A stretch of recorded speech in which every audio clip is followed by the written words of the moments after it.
duda, el 30 de septiembre marcó un antes y después en términos de un impacto nacional por los sucesos, por los muertos, por la connotación. Y en este sentido también tiene secuelas. Se trata de la causa penal conocida como el caso RCTV Ecuador, que se inició el 16 de noviembre del 2010 contra algunos ciudadanos acusados de sabotaje y terrorismo. Lo cierto es que el tiempo ha transcurrido y esa causa en concreto ha provocado ya la prescripción, es decir, la anulación del proceso. Para analizar a nivel testimonial y también en términos legales, hemos invitado al coronel Galo Monteverde, sentenciado por el 30 de septiembre por estos elementos que yo mencionaba, sabotaje y terrorismo, y al abogado Luis Fernández, él es abogado de la defensa en este caso. Gracias por estar aquí. Empecemos con usted, coronel. Recuérdenos rápidamente cuál fue supuestamente su participación ese 30 de septiembre, de qué se lo acusaba. Bienvenido. Buenos días y muchas gracias, Andrés, al igual a su audiencia, por permitirnos y darnos esta oportunidad en esta tribuna, que realmente ya son pocas las que nos quedan, ¿no? Pero muchas gracias una vez más. Entonces, usted estuvo ahí físicamente, incurrió violentamente, supuestamente, en la acusación a las instalaciones de RCTV. Mire, el gobierno tiene una confusión mental. Y digo tiene una confusión porque no entiende que la oposición es necesaria en todo gobierno. ¿Y por qué es necesaria la oposición? Nos preguntamos. Primero, evita la corrupción.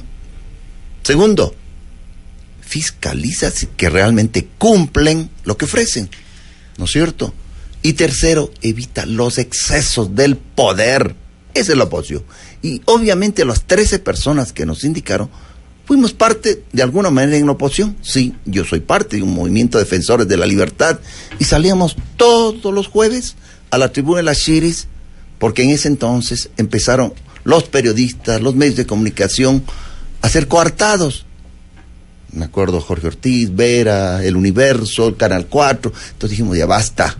Estamos en una situación democrática y realmente hay que respetarla. Entonces, fuimos, como costumbre, fue un jueves, nos fuimos justamente de la tribuna de los Chiris, pasamos, porque o nos reuníamos en la tribuna de los Chiris, o nos reuníamos en la República y Eloy Alfaro, ¿cierto? Entonces ahí sí, empezamos como costumbre, pues, en contra del gobierno, en oposición al gobierno, definitivamente. Con mayor razón, pues, pudimos darnos cuenta que había un decreto, ¿no?, que realmente estuvo mal constituido, ese decreto. Y entonces, en función de eso, nosotros dijimos, bueno, porque es el canal del Estado, el único canal que está transmitiendo. Tienen derecho todos los medios. Ese decreto de excepción no valía. Ok, entonces la oposición, sin duda, enhorabuena que exista en democracia para que pueda expresar libremente sus opiniones, pero el cuestionamiento va más allá en el sentido de cuando hay una agresión de cualquier naturaleza. ¿Eso ocurrió en RCTV? A ver, sí, realmente éramos de lo más heterogéneo, de lo más diverso, no nos conocíamos. Muchos de los personajes de estos 13 que nos acusaron, si yo conocía a 2 o 3, no conocía al resto. Recién los acabé de conocer en el proceso. Cierto es, fuimos al canal del Estado, pero cerraron todas las puertas. Bueno, usted controla una muchedumbre heterogénea. Cuando usted lidera, por lo menos la escucha, pero una multitud heterogénea no la puede controlar usted, y actúan instintivamente muchas veces. Entonces, esto de la rotura de puertas, por lo menos de quien habla, no lo pueden acusar de santo, ni la de vidrio, ni la de afuera que dice que hemos roto.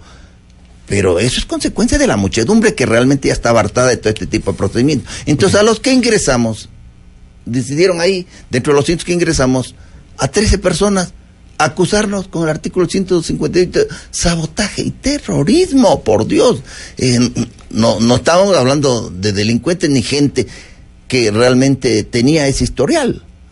Usted conoce que los terroristas son bandas criminales organizadas que tienen antecedentes delincuenciales, como Alfaro Vive Carajo, ¿no? Muchos de los cuales han sido ministros, dirigen un periódico, están de autoridades, unos ya renunciaron también como autoridades, y otros siguen la burocracia.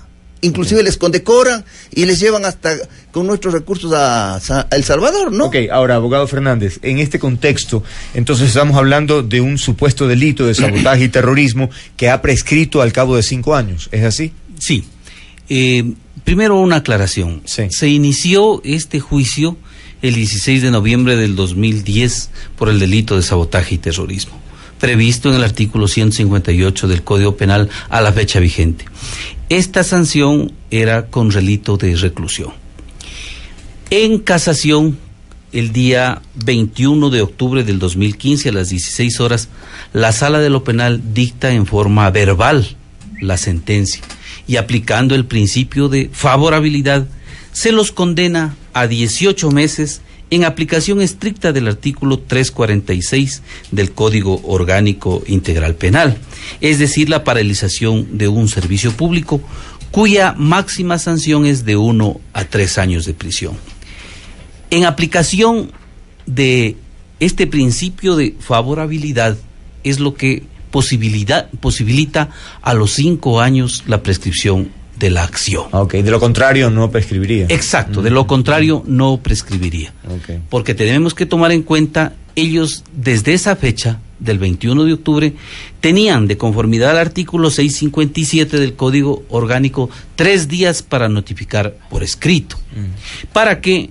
Para que dentro del plazo que determina la ley se notifique en forma escrita y uno pueda hacer uso de los recursos horizontales, es decir, ampliación y aclaración. Esto no ha sucedido. Hasta la presente fecha, 23 de noviembre del 2015, no nos han notificado la sentencia. Por lo tanto, de conformidad al artículo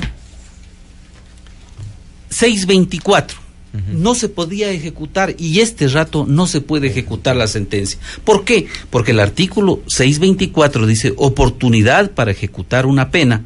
La pena se cumplirá una vez ejecutoriada la sentencia. Ahora, en términos generales, ¿diría usted que se ha respetado en todos estos años el debido proceso?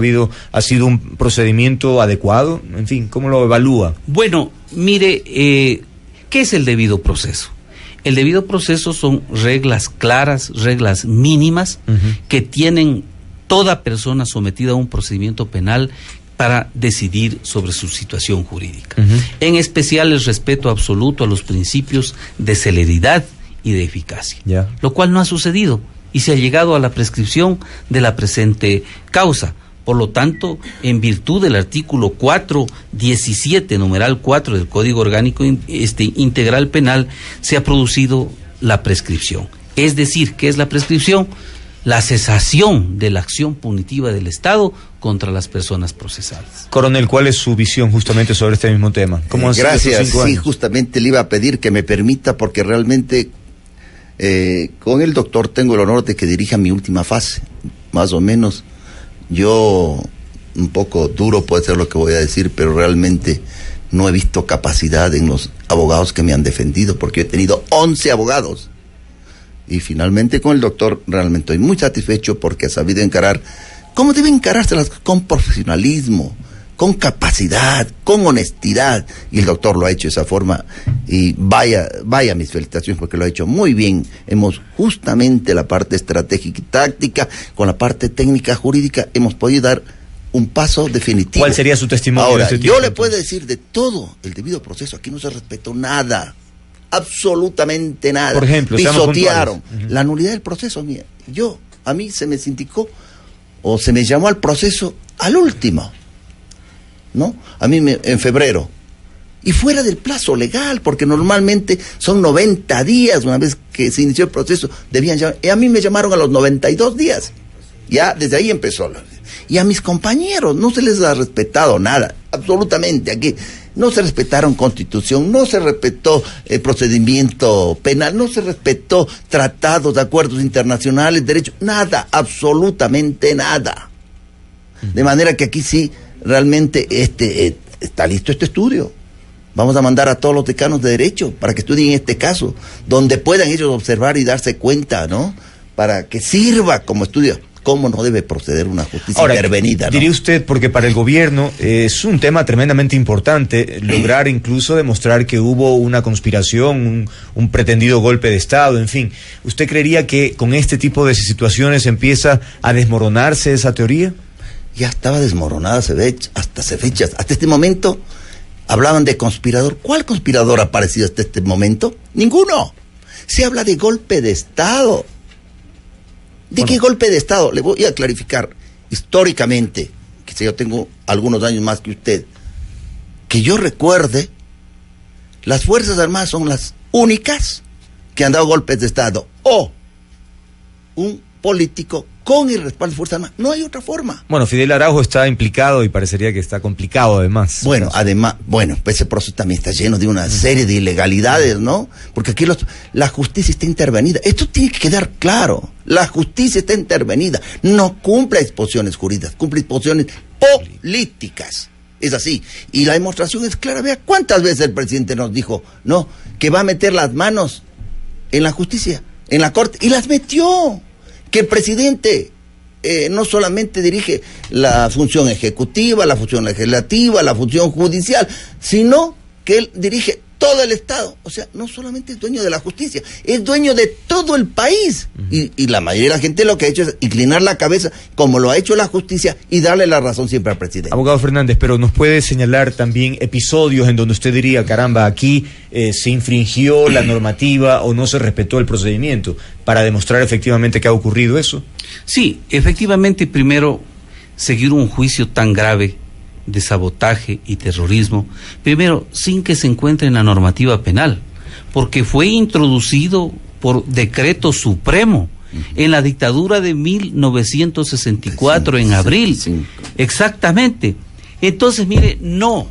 Y sacamos nosotros las certificaciones de la Asamblea Nacional que no se lo había tratado, porque estamos nosotros en un Estado constitucional de derechos y justicia, donde las normas deben ser claras, establecidas. ¿Y quién dicta la norma? La Asamblea, el ex Congreso. Por lo tanto, estaban siendo sancionados por una norma que no existía en el mundo jurídico. Primero. Segundo, mire, el eje fundamental, el núcleo central de ese delito era la alarma social. Y efectivamente nunca se produjo alarma social. ¿Por qué? Porque estábamos en estado de emergencia. Entonces, mire, y el estado de emergencia no lo habían provocado estas personas que llegaron a RTS, sino justamente fue porque el señor presidente fue a un centro policial, efectivamente, y ahí se recluyó en otro centro hospitalario y dictó la respectiva. Ahora, ¿no se podría argumentar que este caso finalmente demostraría, para quienes dicen que la justicia está cooptada por el gobierno, pues sería una demostración de que no es así, porque finalmente están saliendo libres de culpa quienes estaban implicados en este caso? Bueno, no es así. Primero, que no se ha salido libre de culpa, sino que violentando toda la normativa jurídica, debieron ellos casar la sentencia y ratificar el estado de inocencia de todas las personas. Ese era el mecanismo idóneo. Pero violando todos los conceptos jurídicos, dictaron la sentencia verbal condenatoria, aplicando el principio de favorabilidad, y les impusieron la sanción de 18 meses. Es decir, en estricto sentido, entonces, no se los declaró inocentes. Exactamente. Ellos lo sentenciaron, pero prescribió. Exacto, lo sentenciaron, pero no dictaron su sentencia escrita, como lo señala la ley. Incumplieron la ley hasta que llegó a la prescripción. Y este rato, como nosotros lo hemos alegado, les corresponde a ellos, en estricto derecho, dictar la prescripción, el archivo de la causa y dictar el levantamiento de todas las medidas cautelares. Caso contrario, estarían incurriendo en el grave delito de prevaricato. Coronel Montero. Monteverde. ¿Esta experiencia qué le deja? Es decir, ¿usted va a recular de su posesión? ¿Va a tener mucho más cuidado frente a sus expresiones públicas? ¿Qué lección le deja todo este episodio? Mire, los hombres de honor, como somos los militares, los hombres de principios, jamás declinamos. Yo me he mantenido, a pesar de este proceso, me he mantenido siempre con la frente en alto. Cuando no se tiene, discúlpeme, voy a utilizar una expresión burda, rabo de paja, no hay de qué agachar la cabeza. Lo que sí, mucha gente tiene que hacerlo en este gobierno, ¿no es cierto? De manera que nosotros vamos a seguir en esa posición, pero es más, estos señores tendrán que pagar todo lo que me han hecho a mí. ¿A qué se refiere? ¿Y aquí mi madre falleció se dieron una temporada en ese tal programa En Busca de la Verdad, de darnos todos los fines palo, haciéndonos aparecer ante la imagen pública de terroristas. Y eso, un día, yo nunca le dije a mi madre sintonizaba en el canal 10, en el canal 2, 3, en Telesur, inclusive, pasaban ese programa, y una noche, 11 de la noche, recibo una llamada de mi madre. Me dice, mijo, ¿qué pasa? 92 años, 5 infartos cerebrales hasta que falleció. Luego, mi mujer está enferma, producto de esto, fibromialgia, ¿no? Enfermedades del estrés, de los nervios, que era. Como consecuencia de esto, inclusive, viéndole así a su hija, a su madre, le dio un infarto cerebral. ¿Qué piensa hacer en términos legales? No. Bueno, esto ya está denunciado primero, está denunciado ya en una relatoría de Naciones Unidas, lo hicimos a tiempo. Y segundo, obviamente vamos a tomar todas las armas que nos permite el derecho internacional y sobre todo los derechos humanos. Vamos también a continuar en la Comisión Interamericana de Derechos Humanos, donde ya está en conocimiento. ¿Buscando una indemnización acaso o qué? Vea, no es la indemnización, el honor de las personas vale más que cualquier cosa. Y en mi caso, mi apellido sí vale, señor. Nadie me lo ha regalado, ni el título que tengo y ostento, ni de ingeniero, ni de coronel, nadie me lo ha regalado, ¿no? Con mucho esfuerzo, con mucho sacrificio lo hemos conseguido, y de manera que vamos a defender nuestro honor y nuestra dignidad. En ámbitos internacionales, en este caso sería, abogado Fernández. Sí, naturalmente se ha manchado el honor. Al dictar la sentencia escrita y condenar a 18 meses a personas completamente inocentes, realmente se ha manchado el honor. Que no cumplieron con los presupuestos de celeridad, de eficacia, no notificaron a tiempo, se llegó a la prescripción, esa es otra cosa. Pero su honor, claro, su dignidad se encuentra completamente. ¿Y qué se logra ahí? ¿Qué se busca, mejor dicho? ¿Que hay un reconocimiento público de que hubo un fallo equivocado o qué? Bueno, en instancias internacionales, en esencia es eso. Uno va, ¿para qué? Para jueces completamente independientes.